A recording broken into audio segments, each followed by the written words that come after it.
has a second parcel here, and it's not ringing enough for me. Sure. All right, all right. Well, Barry Mannette, thank you so much for joining me and my friend Yuko here, and your mutual friend as well. Um, Yuko and I started this podcast, I don't know, like a month ago maybe, and you are our sixth person that we've spoken to, and I think we really wanted to start having conversations that kind of like got past the like, wow, Panorama, which, listen, I love Panorama, but like, there's or like ooh cool steel drums have a weird layout, like those sorts of things, and really get into some more nuances of like how things are talked about in Trinidad versus St. Vincent, or how bands are approached, how some historical narratives have been sort of spoken about or drawn, that maybe conflict with other, like all of those things are really interesting to me. And I just read the Kim Johnson book, From Tin Pan to Taspo, and my head is spinning, and your uncle came up a million times. But I grew up with the sort of the lore. Like, we didn't have a lot of those books, there wasn't YouTube, I couldn't go listen to Ellie talk unless I went into the room. And so I heard all of these stories about, Ellie Mannette, and then I met Cliff Alexis.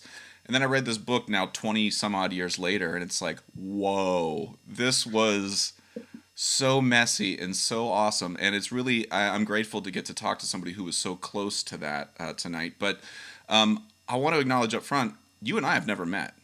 And I never met, No. and I somehow managed to never meet Ellie. But I did stay at, I believe it was his sister, Mrs. Augustus. Oh, right. Yes, in Woodbrook. In Woodbrook, that I stayed at her bed and breakfast in Trinidad, my first time there. Yes. And so that was my only introduction to the Mannette family in general. But I kind of want to turn the floor over to Yuko here in a second. But would you mind just talking to me like I'm two? Who are you?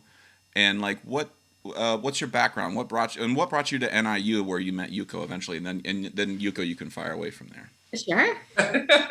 Okay, sure. Thank you very much. Okay. Well, I am the son of Vernon Birdie Mannette. So that is Ellie's younger brother, right? So I basically literally grew up in Pan. I grew up in Invaders Panyard from a very small age, very young age. And I spent, up until my mid-teens with Invaders. Things changed, and Dad left the band, and I left as well. And from then, I was able to branch out and perform with a lot of the top bands. So from there, I went to Starlift. And after Starlift, I did Phase 2 for 3 years. Silver Stars for a couple of years, Exodus for 3 or 4 years. I don't want to leave out anybody. Well, of course, Renegades, where I am now. I played 2 years under JIT. And then I left, and then I'm back at the band now. I did Despers under Robbie with 1 year. So, I've been around to a lot of the big bands. I also played with a lot of the not so big bands, because it's good to help out the community bands and that kind of thing. So I did a lot of that. And to be quite honest, I really got involved heavily into Pan late. So for example, when I left Fatima College at Form 5, I did Form 6 as well. And then I went straight into working in telecommunications, would you believe it? So I was playing Pan as just casual. Somebody wants somebody to play a gig for half an hour. Sure, I'll just go play and get paid, right?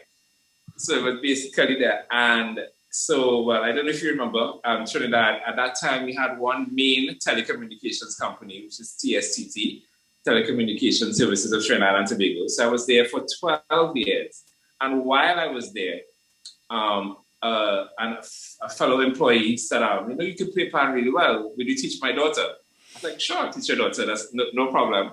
And then I was like, wait, hold on. I could teach more. And more people kept asking me, will you teach my child? Will you teach my child?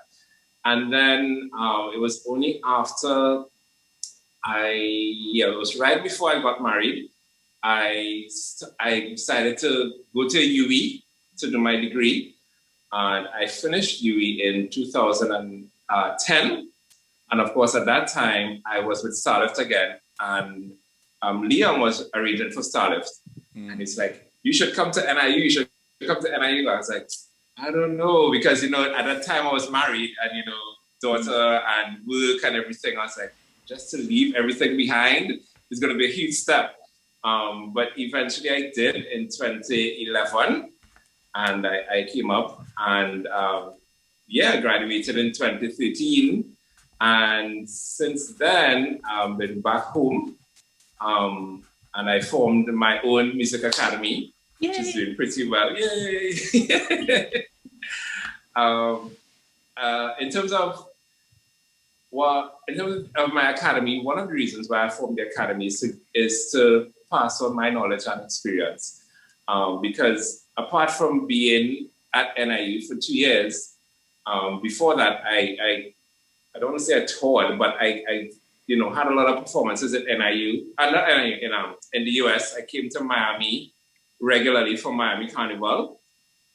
In 2009, I came to Boston with the UE, Chorale, and Steel Orchestra. In 2010, I went to Canada. So, it's been a lot. And then 2016, I went to Japan. Yay! Right? I was thinking about that, actually. Yeah. 2016, I also went to Argentina, which was an amazing experience to see about 800 kids perform and to have a silver and to be part of that experience. Wow. That was in Argentina. In Argentina, the festival was called Iguazu in concerto or something like that. It's a Spanish thing, right?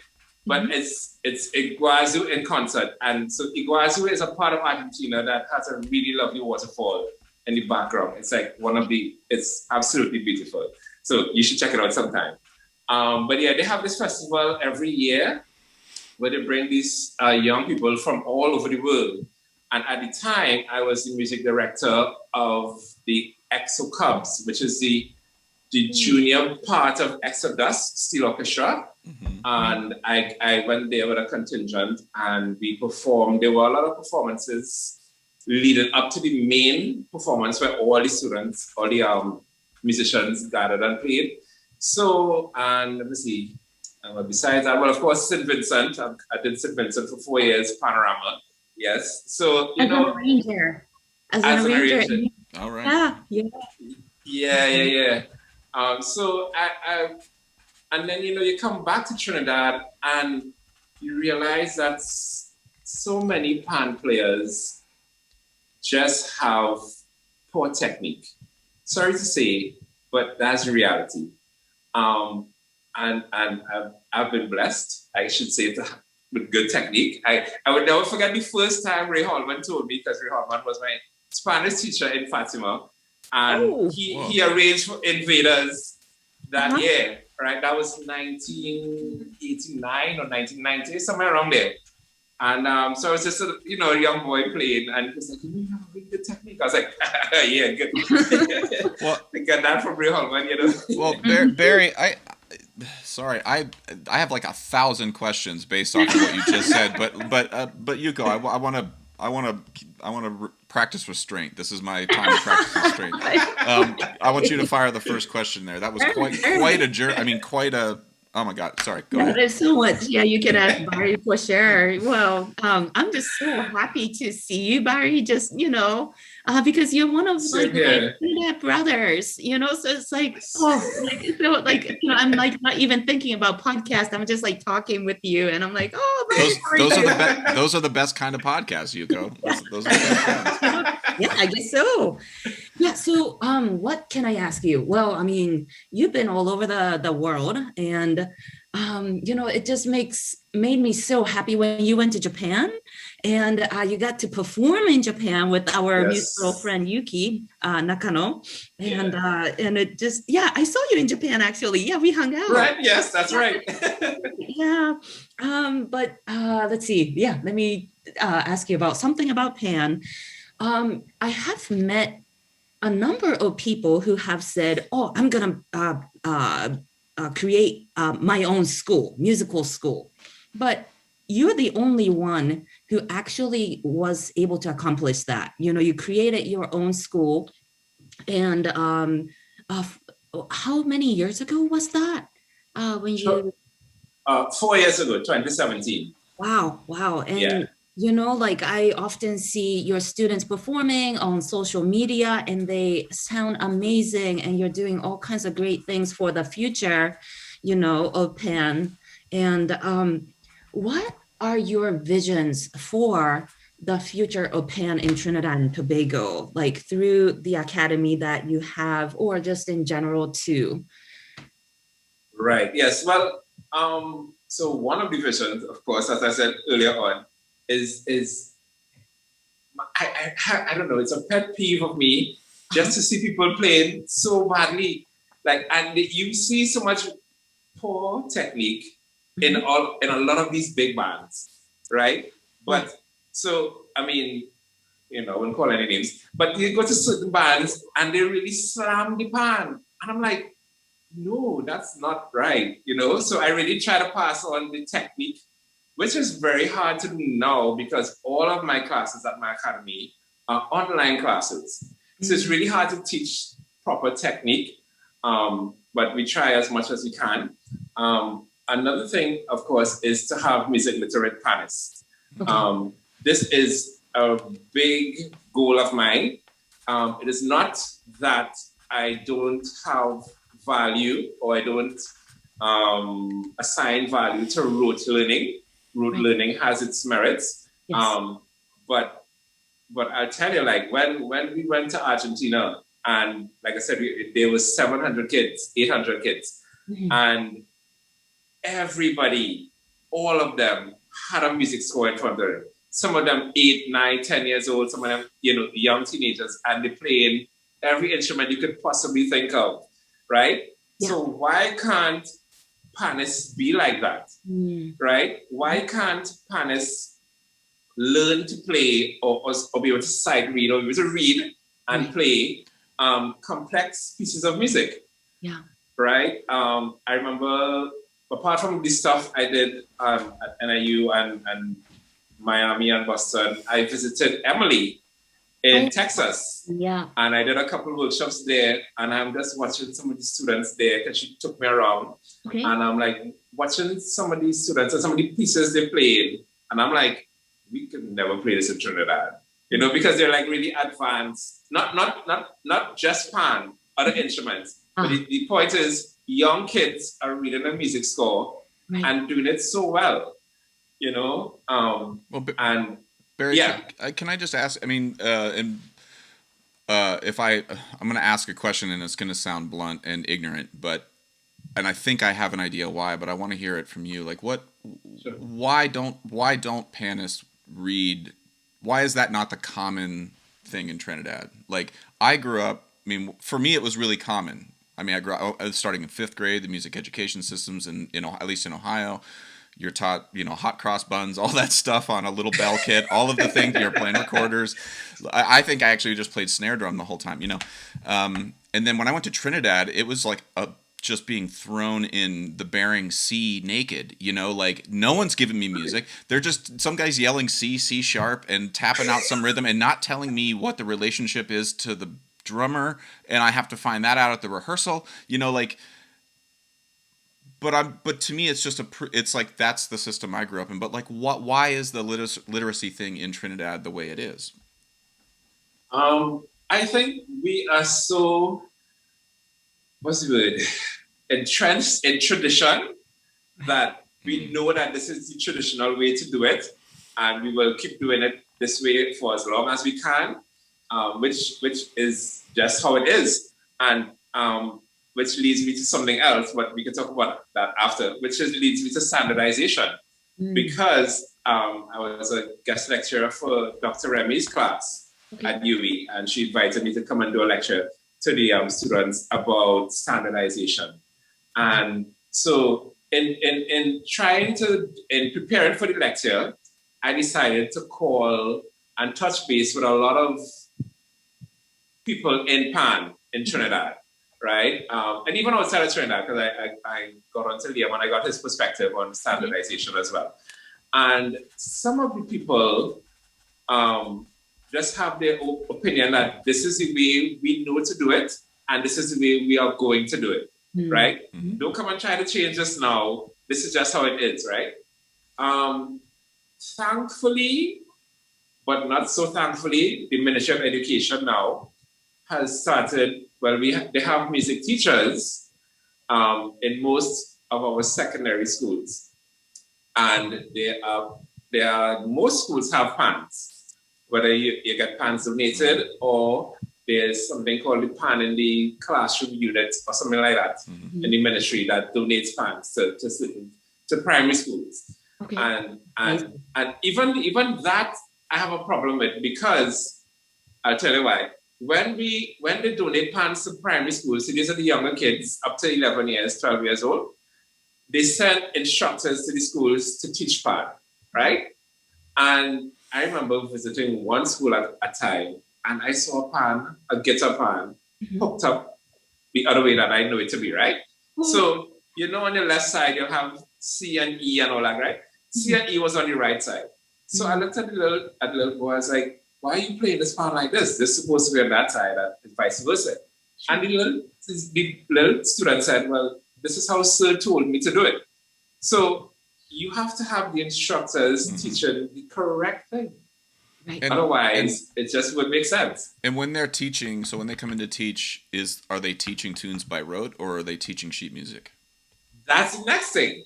They teach by rote. Okay. Right? So what they will do is they would, like the school I visited a couple of times, I saw when I went to the music room, I saw a big whiteboard, and they have different types of notes on the board.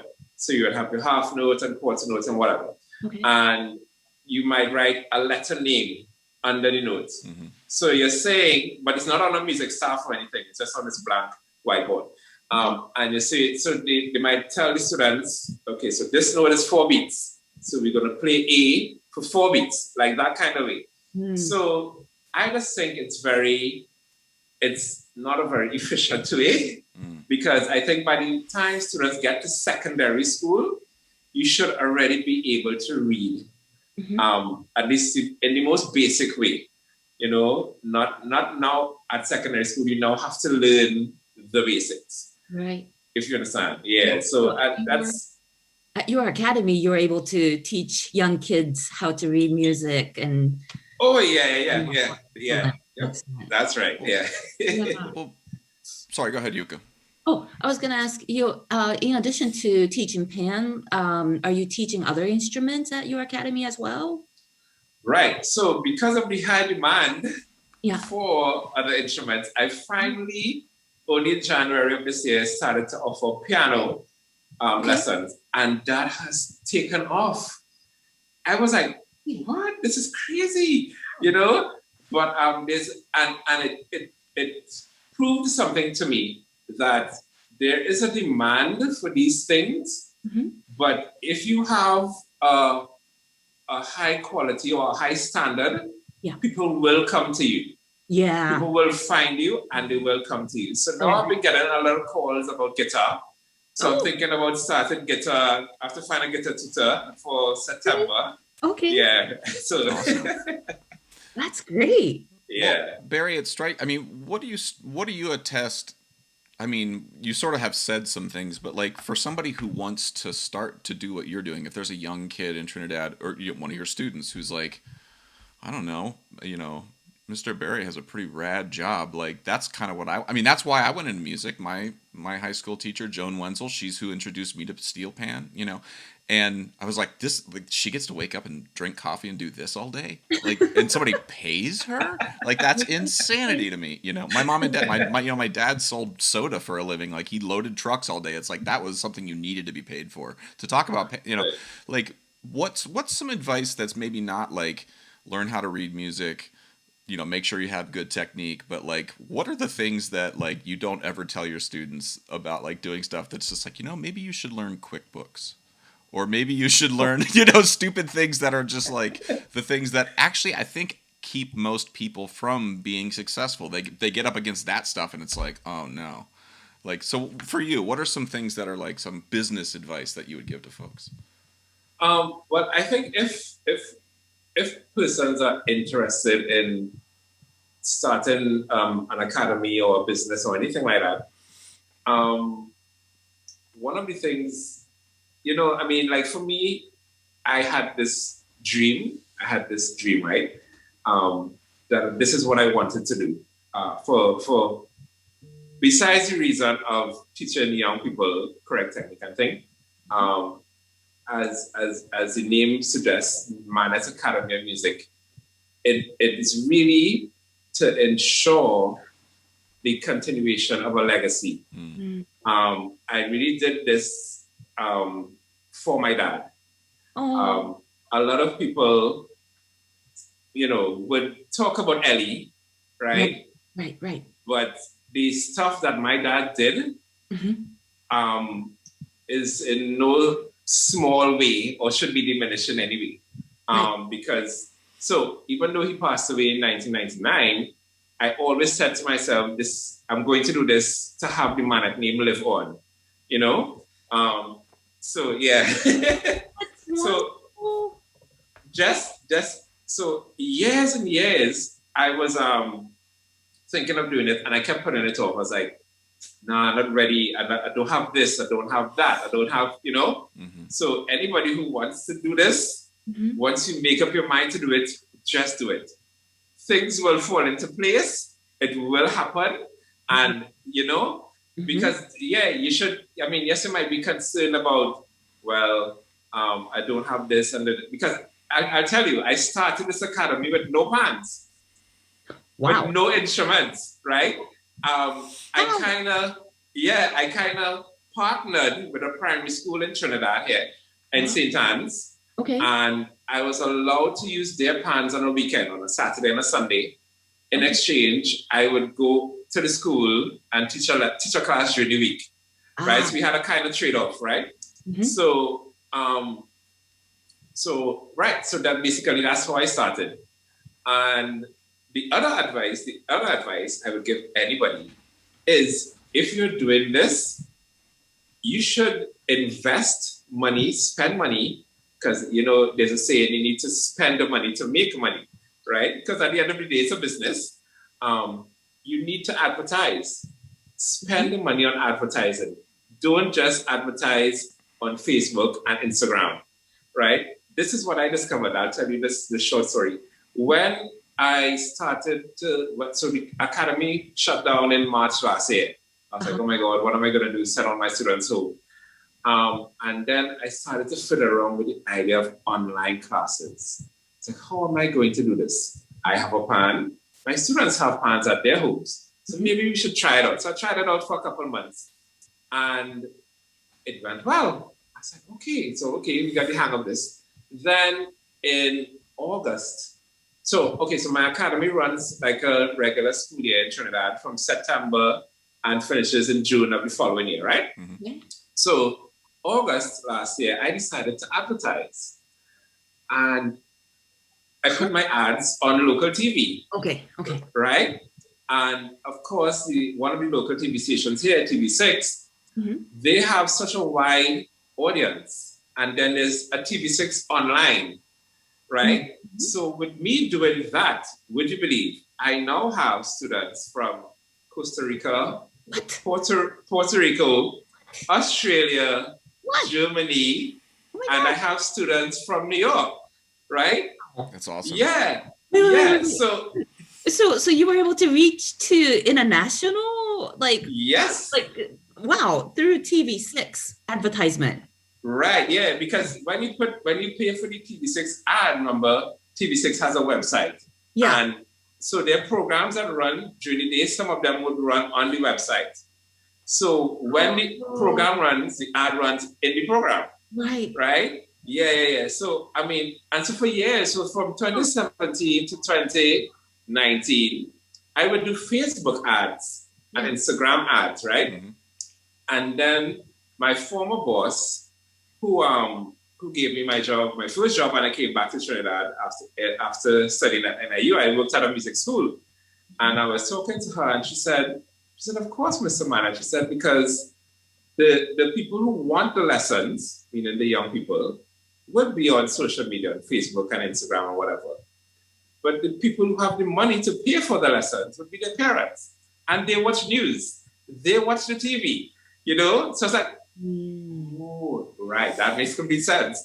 You know, so yeah, so now I'm just so grateful that I had to expand. So now I had to hire an additional pan tutor, and I had to hire a keyboard piano tutor. So it's just been a great expansion of the academy, you know? Wow. So that's, yeah, basically that's what I would say. Spend money to advertise. Well, those are all, everything you're saying, all of that is true, but it all goes back to the sort of, this leads me to the, you mentioned your dad, Vernon, but also like, just a little bit of history, and he, there was a moment, you sort of mentioned a moment when you left Invaders, and when you said that, I was like, huh? That's like LeBron James leaving the Cavs, like, I was like, okay, but I'm curious, like you come from a long line of people, a family in particular, for whom when a crisis hit you, you were like, well, I'll just, the cops come and take your drums. It's not like Ellie was going to just be like, well, I guess I'm done messing with steel drums. And, and Vernon, same deal. Like, I guess I will just give this. No, it's like, well, you figure something else out. COVID hits. You didn't just sit down and be like, well, I guess I won't teach anymore. Like, you figured it out. And then all the other stuff came out. And it's like that to me is the pinch point of your approach. And I just wanted to like highlight that for students and folks who are watching who easily get discouraged by those crisis moments. But can I ask you, can you tell me about Vernon more? Because quite frankly, I know of Ellie, again, sort of as the like, the Wizard of Oz in terms of how people were talking. And I'm saying that to be just to be a little bit, I'm joking, but I'm being honest a little bit. In the U.S., if Ellie Mannette and Cliff Alexis are the two folks who, I don't want to say camps, but because they're not like everybody's fighting with each other. But I was in the Cliff Alexis sort of branch of the tree. And I managed to somehow never meet Ellie. And there's a lot of folks who were the same thing, just opposite, Can you just give me, like, give me in your best estimation, like, what were stories your dad told you about stuff? What were things that people got wrong? What are the things that, like, you heard somebody like me giving a like, concert, and I'm just like, the steel drums and Spree Simon and Ellie Mannette, and it's just like, obviously glossing over, like, huge swaths of history here. Like, what are we getting wrong, and like, what are some things that even in Trinidad folks are getting wrong? And I don't want you to feel like you have to say anything that's going to put anybody on blast. I don't want you to get any controversies. No. But and I do want to know why the Mannette family left Invaders. That is something I'm just selfishly curious about in terms of after reading Kim Johnson's book. But again, that's, if you don't want to, I totally understand. But no, that's fine. That's fine. Okay, so one of the things many people don't know is that my dad was actually the first pan man to compose a song for pan, right? He was the first, right? Wow. Now, people would tell you, obviously, Ray Holman, but Ray Holman was the first pan man to compose. For Panorama, you mean, or just? Right, so that's what I was going to say. So Ray Holman was the first person to compose a pan song for Panorama. Okay. Right? But my dad composed a piece called, well, his nickname was Birdie, right? Mm-hmm. Yeah. So he composed a piece called Birdie's Mambo. And that was around 1952, somewhere around there. Okay. When was Ray writing for Panorama? What year was that? Just so I have some context. Ray wrote for Panorama in the 70s, but started right Pan on the Move and Pan on the Run and Pan on the Move. Yeah, I believe it was the 70s. It had to be the 70s. Okay, thank you. Pan on the Move. Yeah, it was somewhere around there, early 70s. So that's one fact that a lot of people don't know. And who did he write that tune for? For Invaders? Yeah. Okay, all right. Yeah. Another thing that some people don't know, and you have different accounts of the history, is that Ellie was not an original founding member of the Oval Boys, which turned into Invaders. Right. Mm-hmm. The Oval Boys was started when you hear the Mannette brothers, Yeah. right? There were a lot of brothers actually. So I have an Uncle Ozzy. You have met Uncle Ozzy? I may have, but I remember seeing him. Yeah. Or Cliff mentioning about like your brother. Right. Birdie's brothers. Yeah. Mm-hmm. Right. So they are the ones who really came together, and as you know, Oval Boys started because they were right opposite the Oval, and they would go into the Oval as young boys and feel the cricket balls and tennis balls and play around that kind of thing. But the idea of the original set of people who came together and formed it, Ellie was not part of the original set. Mm. So he came in a little bit after, even though Ellie was 2 years older than my dad, right? So my dad was born in 1929 and Ellie was born in 1927, right? So, right. So, but, like I said, he wasn't one of the original. But yeah, so I think that's, just like a couple of things that people don't know. Right. And then Ellie comes and does all this amazing stuff, right? And then leaves Trinidad. But Ellie was the captain or leader of Invaders. Mm-hmm. And when he left my dad in charge. Okay. So my dad was actually the captain from the time Ellie left all the way up until, as we said, 1990, right? Okay. Which was a span 30-something, 40-something years, however long it was, right? Wow. As just the man who did everything. And, in those days, I remember there's one time I was in the Panyard while she was tuning for Panorama. And in those days, the band being so close to the Savannah, they would just push the racks up, right? And I'm there and he's there pounding away at this pan and this note. And the guy's pushing the racks off, but he's still working on this note, on this one note that gave him trouble, right? Wow. And I'm like, I'm really, really small. I'm like less than 10, right? And I'm like, why is he taking so long on this note? Like, just finish already. Everybody's going, right? But he was such a perfectionist. He's like, we're not leaving here until I get this note right.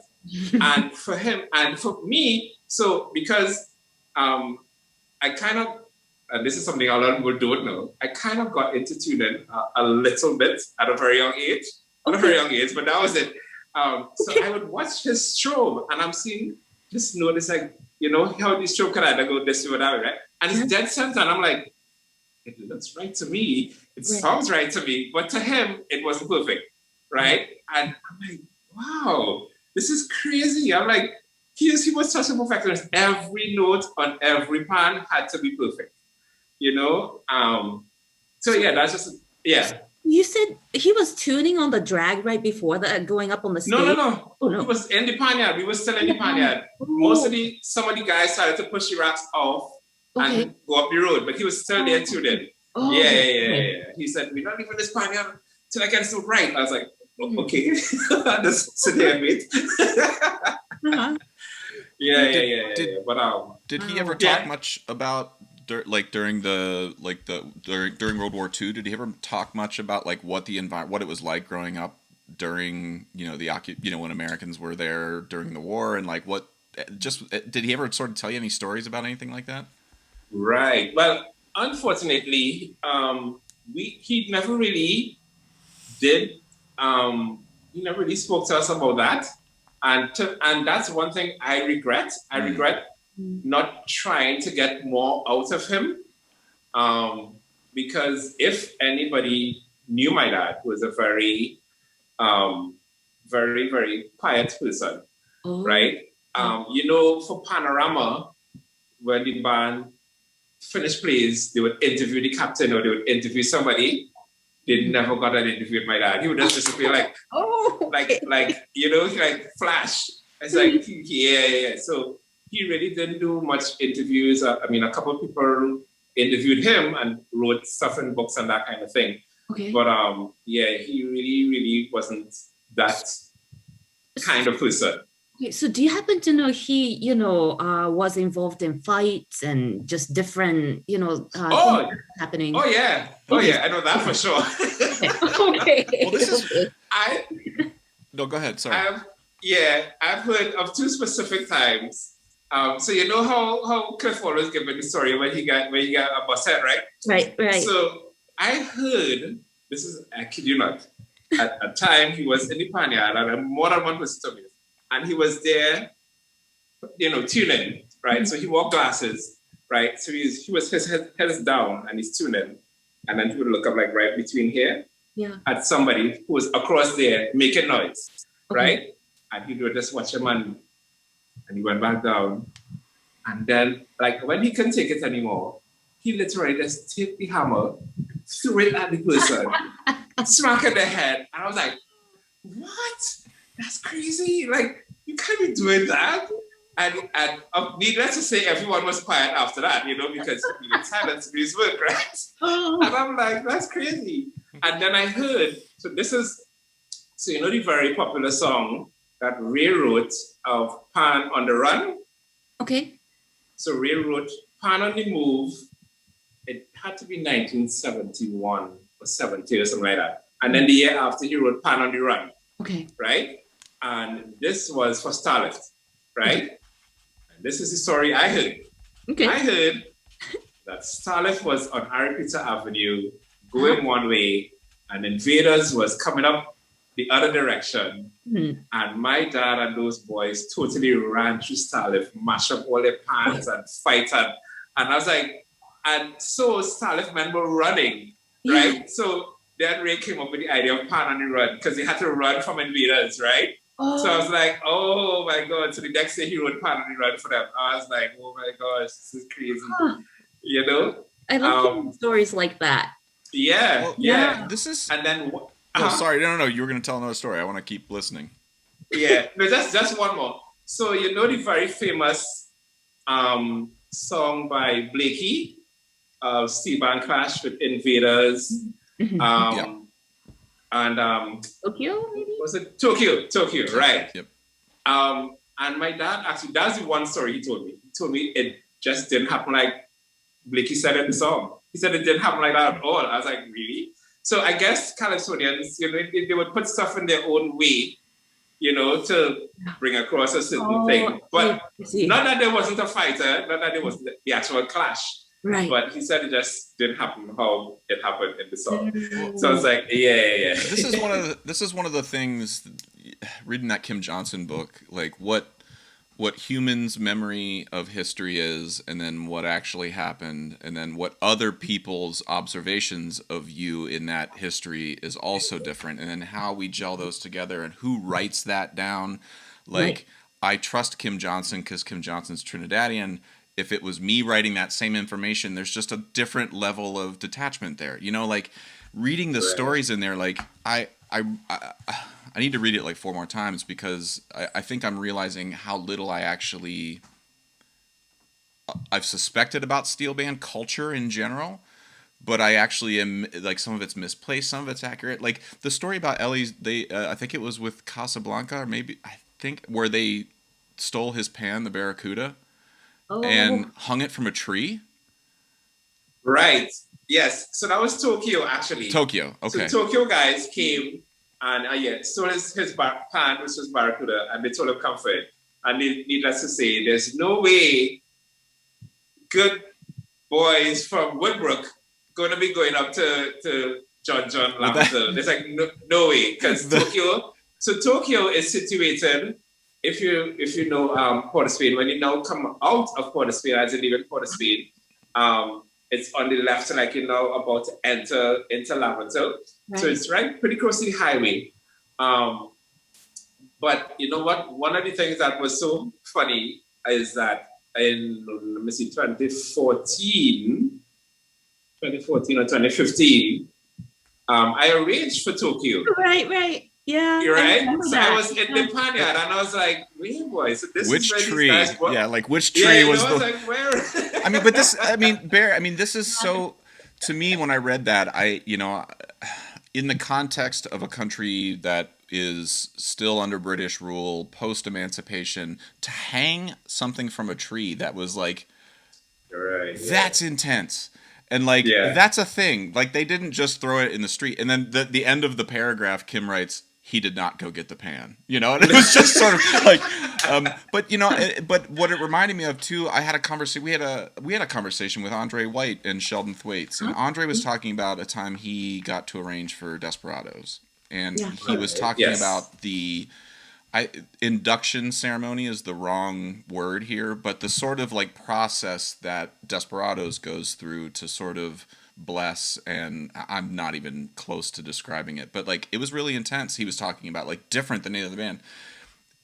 I don't need you to expound on what they in particular do, but like what don't most folks just understand about the way steel band culture in Trinidad operates? Like it's not a it's not a governing body. There's like 35 different clubs that whose family members are still alive, for God's sake. So like, you know, this stuff is still, we talk about standardization, this stuff is still local by default because a lot of these tuners are still alive. You know, they're very old now, but it's like, anyway, doesn't somebody like myself really understand about when I go to work with a steel band in Trinidad?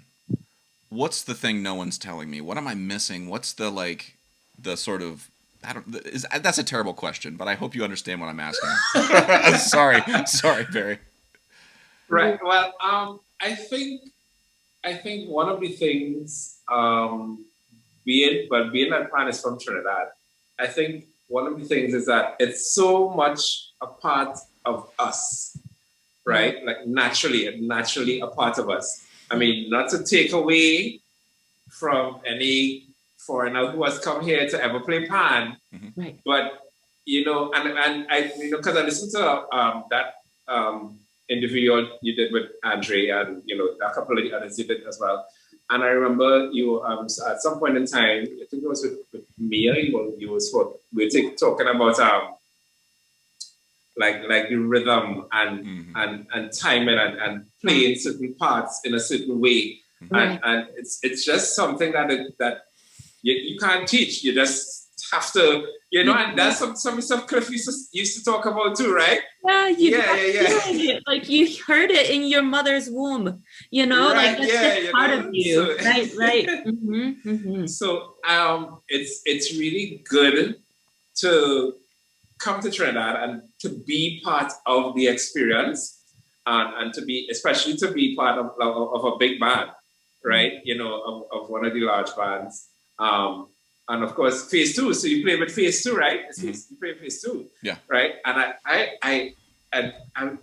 so each band is so different, right? So I remember, so really quickly, so 1997 when I played with phase 2, right? We were so sure we were going to win. We played Misbehave, right?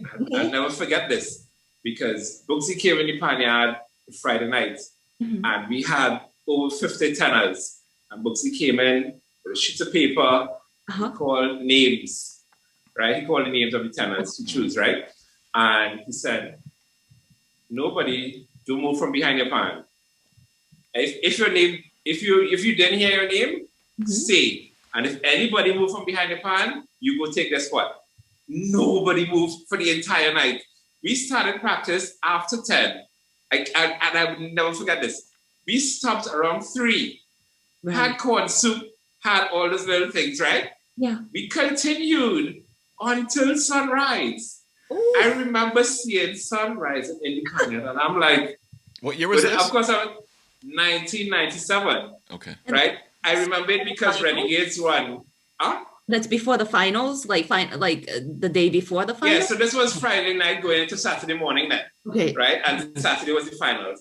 And I was like, what? This is crazy. And then he was like still changing parts, you know, because it's Bugsy being Bugsy, so that's fine. Everybody's just going to sap up whatever he throws at them. And I was like, so just to come and be part of that, I think is really important. So if you don't get that experience, then you wouldn't really understand and it just can't. And for me, I think it shouldn't just be a one-off thing.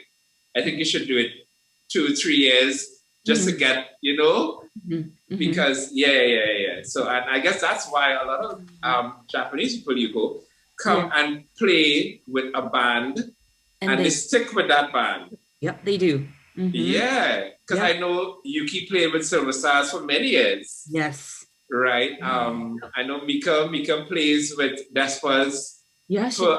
Right. Yeah. And I always. Yep. Yeah. And for me, I try to tell them, I was like, why don't you try to play with another band, right? To get the experience of another band, because for me, this experience in Renegades is way different than the experience in Despas that I played. The experience in Exodus is way different, right? Than phase 2. Sure. But no, they come and they do that. They play in one band and they get comfortable and people accept them and everybody loves them and Well, Barry, selfishly, there is something just as a foreigner, when I come to Trinidad, like I think, I spent a lot of time in Phase's yard in 2002, but if I walked in there, I think there's one guy, Earl Charles, who would know who I am. It's not like the family of Phase 2 knows me like maybe they did 20 years ago. Skiffle Bunch, I've been there now like 5 or 6 times. When I walk in the yard, everybody knows who I am. And there's, and I know names, and it's like, oh my God, bro, that feels so good. Like it's just so nice, And there's trade-offs. I mean, Skiffle's yard is more of there's a different family vibe. There's younger players. Yes. It's not as disciplined maybe necessarily as a Phase 2 or a Desperados, but it's apples to oranges, It's like being like Invaders is better than Tokyo. It's like, wow, really? Like how are you? They're different things, Like, anyway, sorry, I've monopolized all the time. Yuko, you should. And I want to be respectful of your time here, Barry. So Yuko, if you want to. That's fine. I'm just here like listening and just enjoying talking. But Barry, something I can ask is having somebody who was legendary as a family member. Has there been any pressure on you? Like, do you say subconsciously or not compare yourself to your father or perhaps Ellie, like me, having Cliff as a husband, that's even big pressure, I was wondering like if you could relate or like if you've experienced something where people comparing you to your father, things like that. Right. Well,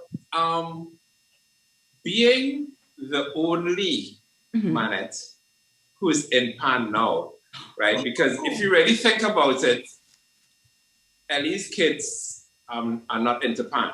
Right. Okay. I have an older brother and a younger sister. An older sister and a younger brother. Okay. They're not into Pan, right? So I'm basically the only Mannette in Pan, right? Okay. So I think I don't wait for people to put that to me. I kind of put it to myself. I kind of tell myself, listen, Mannette is a name that is synonymous with excellence and the highest standards of anything. Right. And therefore, anything I am doing, I am putting out into this universe Mannette.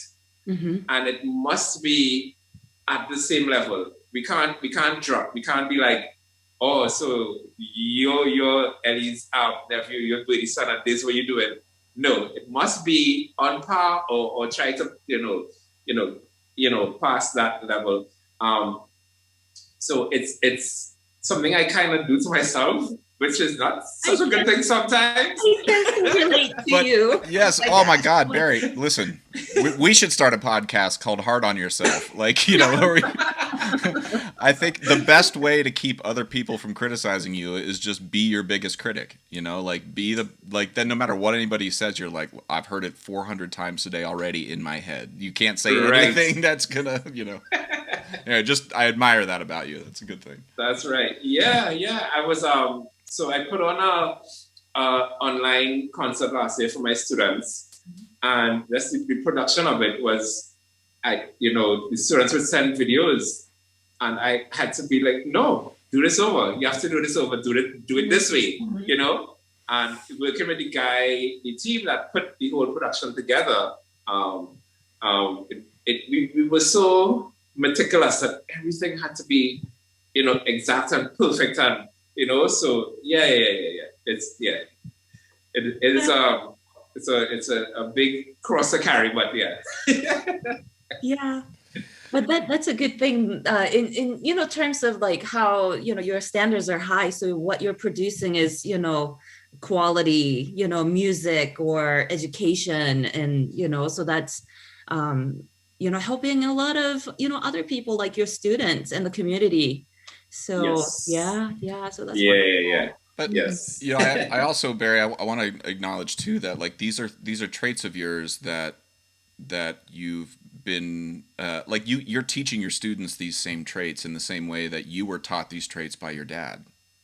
Like right. It's not like you came out of the womb and were like, well, this is how I'm gonna do things. Like no, like you came out exactly. and you were around people who just they were a business of one, and they were like, well, today I got to get up and make sure that Ellie Mannette Incorporated is plugging along, and Vernon Mannette Incorporated, like just like I got to keep going, and like right.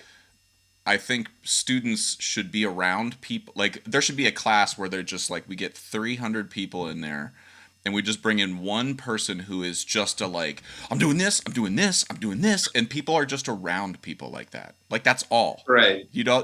Like I just don't want to undersell how important that side of things is. And it brings me to like my final question for you, and then I'll let you go ask the last one, and then we've already robbed you of about 55 minutes of your life here, Barry. So that's totally fine.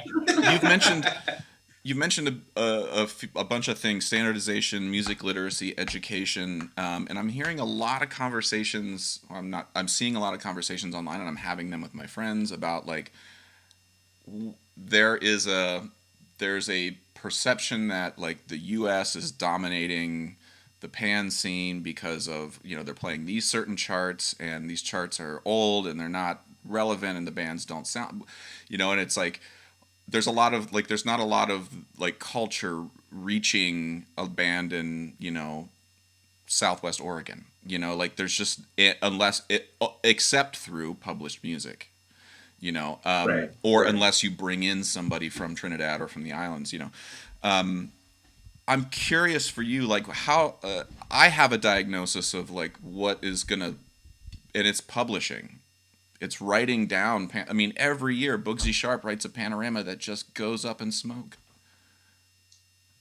Yes. And these are the symphony. Like when we look at how music history has been disseminated, it's like, well, it didn't start with Beethoven or Brahms or any of those folks, but they wrote their stuff down. Other people played it, and it moved on through history. There's white supremacy. There's all of the things, but. It is a tragedy to me that Bugsy Sharp or Jit Samaru or all of these guys write stuff and it's just gone. And no one can study it. No one can read it. And like, anyway, to me, that is like the biggest sort of like, if we don't fix that, there's never going to be, no bands in Southwest Oregon is ever going to play a panorama from 2021. Right. So anyway, I'm off my soapbox now, Barry. But like that's the soapbox from which that question came. So take that as you see fit. I 100% agree. I 100% agree. And one of the good things, and one of the reasons why I love Jit Samaru, I really, really, had high respect for him. I went to Renegades just to play Jit Samaru's music. Mm-hmm. Is because Jit Samaru wrote down some stuff, right? He wrote down some stuff, and I remember, as a matter of fact, just a couple of days ago, I was looking at a video from I can't recall the year, but it came up on my timeline on Facebook, and it was in Japan, and they played the Renegades arrangement of Earthquake, and it's like all these Japanese, and they having so much fun, and It was way more than 100. It was way more than 100. I don't know if you ever saw it. You think? Yeah, I know which one you're talking about. The lady named Tamaki organized it, and right. Yeah, she wanted to create a 100 people like panorama type of right. Yeah, event. It looked like more than 100, but yeah. But the reason they could do that is because they had a score of earthquake, right? Mm-hmm. And you're very, very correct. And one of the things people focus so much on is winning, right? Meaning this. I used to work at a radio station and I interviewed Bugsy, right? And I told Bugsy to his face in an interview, this was a lot of years ago. I said, Bugsy, your best arrangement was Birthday Party. I told him that, right? I don't think Birthday Party won, right? And Birthday Party didn't win, right? Yeah. No, it didn't win. I'm not sure, but I don't think there's many people who would argue with you there, to be quite honest. Right, I think it's a gem. It's a good exactly. One. But but is it written down? As you say, could somebody take this score and give it to a band to study at university level? No, it's not. I remember it has been actually written. that one I think is. That one was written. Oh, okay. But I remember a few years ago when Tobago had a show where they had all the winners of Panorama. Okay. And you had to come and play one song, right? And Bugsy did Woman is Boss. Okay. And I played with them. And I remember Bugsy was just there remembering all the parts, being Bugsy. He was just there, oh yeah, so play this and play that. And it sounded just like when they won in 1987, 88, 87, somewhere around there, you know? But if it was scored and if we could all read, then everybody would be in the pan. I would just take the score and play, you know? Well, so I definitely agree that is the way to go. And I hope, but the good thing is that more of the younger arrangers are scoring. Right. I know for the years that I went to St. Vincent for their panorama, I scored everything in advance and sent it. And then I just went like 2 weeks before to brush up on whatever changes I felt to make. But yeah, and of course Liam does it all the time at Silver Stars. Right? Yeah, so that is definitely the way to go, scoring the music. But you know, I just find as you were rightly said, too many good arrangements go to waste because it's not scored and because it didn't win. Well, like in Trinidad, like nobody cares what second, third, right? Once you win, that's it. Nobody remembers who came second. Nobody remembers, depending on the band, right? Depending on the band. If it's all stars, then everybody would remember you, right? But yeah. Which competition did Beethoven win? I mean, this exactly. is I know. I want to be careful here because I again, when I say what don't I, it's not part of my bones. I don't know what it's like to grow up in a yard and see your band grow over the course of 20 or 30 years and then take that band to a competition where there's money at stake, there's reputation, there's your favorite arranger, there's all of that stuff. Family name, all of it. I want to be sure to put that on a thing and say that's true. On the other hand, the Kendall Williams, Mark Brooks, and Odie Franklin arranged Hello for Skiffle Bunch and got second in 2018. Right, yes. One of the best panoramas of theirs that I've ever heard. It's not complicated. It's not super hard. It's just tight. Right. Not written down. That, and they got second. But they're one of how many junior panoramas? How many single pan bands? How many pan around the neck bands? What are there 40 or 50 tunes that are written every year for a Barry? I'm telling you, we are hemorrhaging out of the aorta every year, and it's just music going away. And just going away. Yeah. And I think it's important. I mean, part of the discussion too that I've experienced is that there's been reticence about being compensated for it. If arrangers need to be paid properly, for when their music is sold, and that's very complicated right now in the world of PDFs. So anyway, just to say that I think Right. skinning that cat is an important one, and if there's anything I can do to help on that front, please let me know. Right. Well, once you get the permission from the composer to sell your arrangements, that alone is a thing. Mm-hmm. But if you really, really, really want to make a mark, because like now I have arrangements on certain sites that people can buy. Mm-hmm. And I, just a couple of years ago, I actually did a school band arrangement that was pretty good for I Love, and I just put it up on a site. And so, but I let the organization get all the permissions and everything, Okay. right? And so they did. So now my music is there. So Awesome. now you have to want to do that. And I think a lot of times the arranger probably doesn't want to spend the money to get his arrangement scored. Because when you score music, right? Yeah. I've never scored. The only person music I score is mine. Okay. But I could score somebody's arrangement if I get a chance. But I don't know how much it costs to do that. I'm guessing it might be quite. I had a friend of mine who it's not as expensive as you think. Like I think I know some people who are very good at transcribing, who if we're sent here's an MP3 of the 4-cello line, here's an MP3 of the quads, here's an MP3 of the tenor bass line, would transcribe it, would charge $10 an hour, and it's like hit me up, we can figure it out. I'm tired of having this discussion every year, and it's like just whatever the boundary is, let's figure it out, because there's too many young arrangers whose name in 40 years I want music history and I want music theory teachers in the United States to be analyzing the panorama as a form right next to the sonata form or the classic, the symphonic, class, whatever. The panorama form has little bits and pieces of a lot of forms, It's its own thing, and it's been its own thing for 60 some odd years. So time, but nobody can study it. Right, yeah. Anyway, sorry. That's true. Barry, this is me on my soapbox, and I'll get off my soapbox now.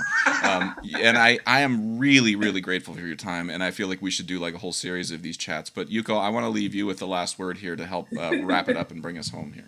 Okay. Well, I mean, it's been wonderful, seeing you is so much better than just, texting and yeah.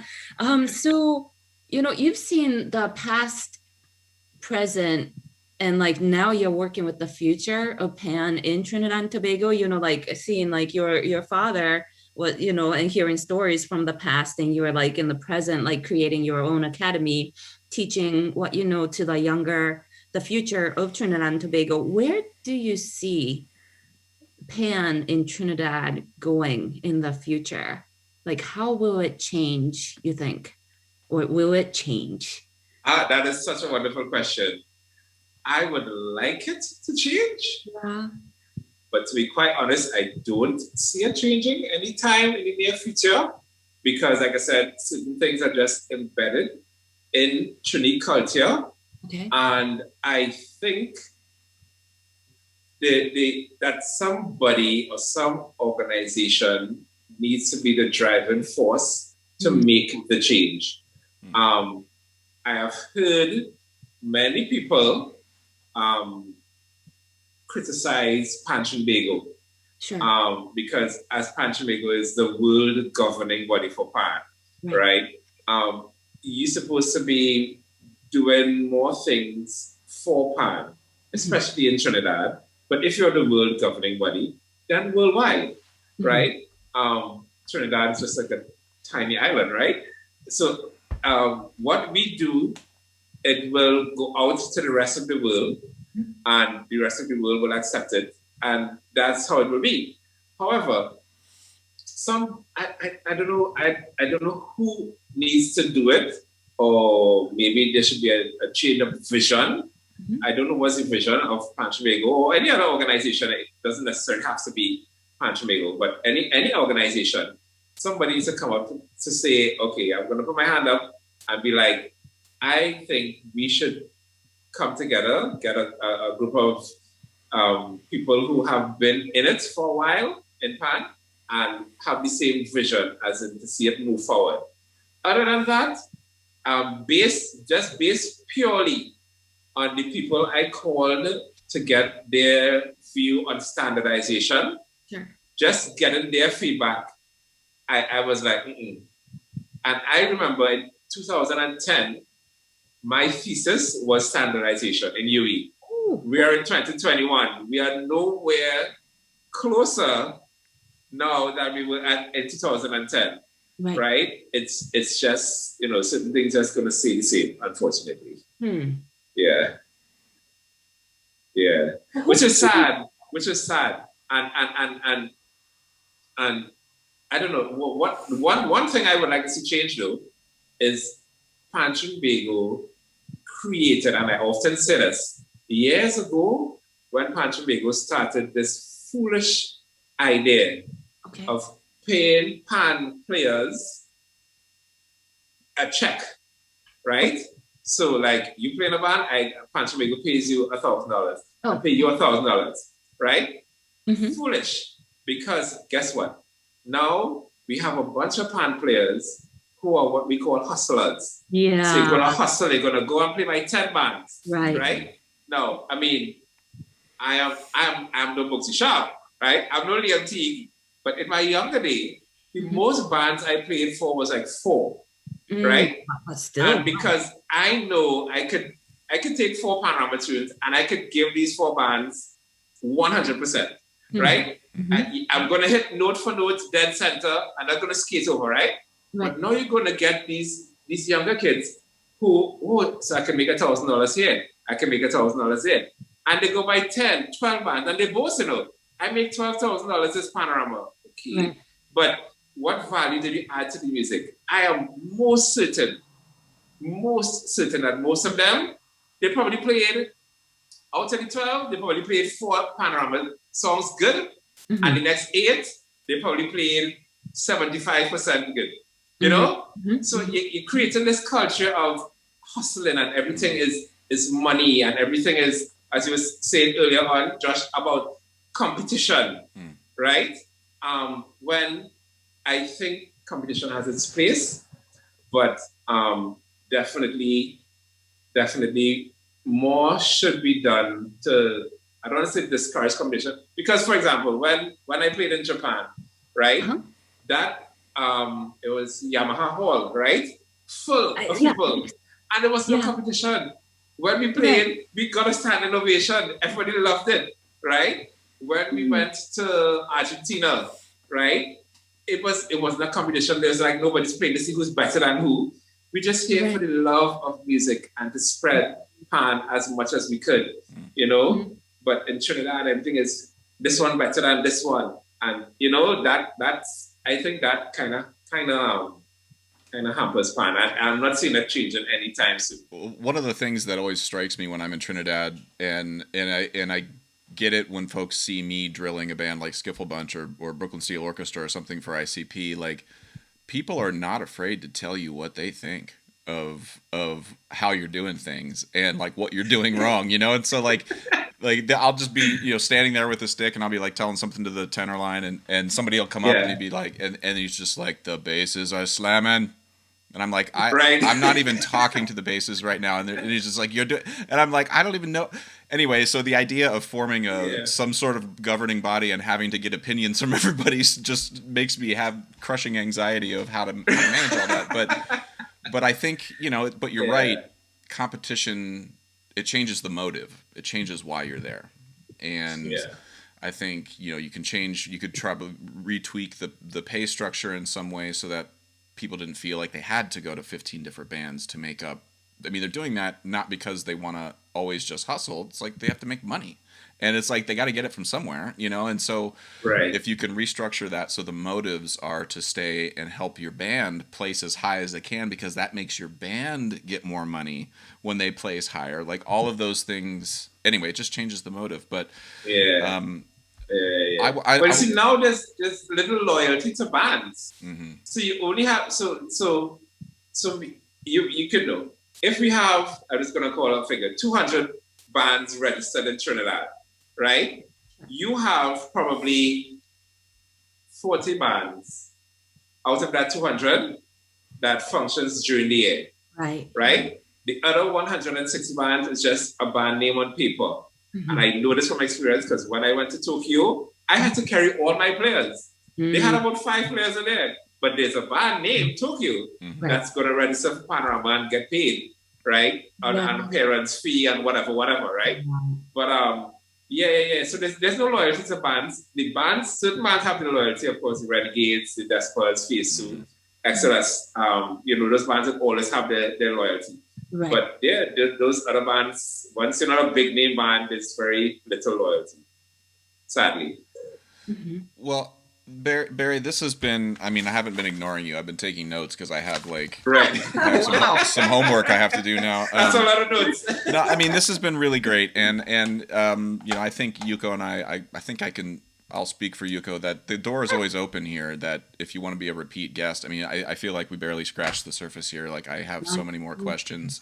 But I think for folks, for me, I'm really grateful for you being honest and talking about this stuff. And I hope that there's a young person like me, like a young Josh in high school, starting in a steel band.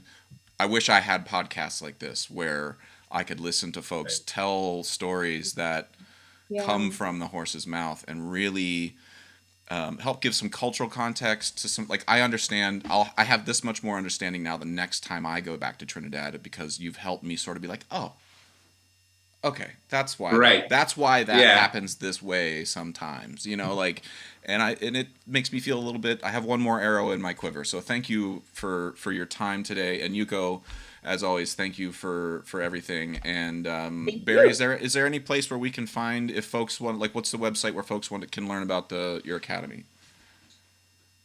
Oh, well, that's the thing. Actually, it's only on Facebook and Instagram now. Mm-hmm. Being a young business. So we're now in the process of building a website.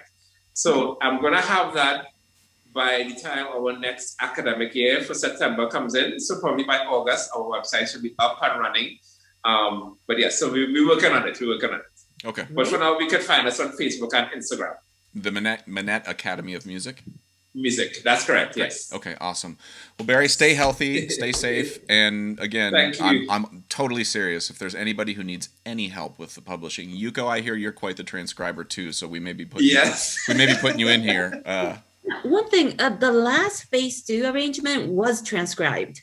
So from 2020, I did it. 2020? Okay. Yeah. So it's done. Okay, well, let's start. We need to have like a website where all this stuff gets just like, here's the link to this Phase 2 arrangement. Just so folks can have it. Yes. All right, Barry, stay healthy and safe, and I hope to see you in person and have a carob or a stag with you in person. I don't want to. Yes, we will. Okay. All right, take it easy, everybody. Thank you so much. You're quite welcome. Bye-bye. Thank you. You're welcome. Thank you. Stay safe.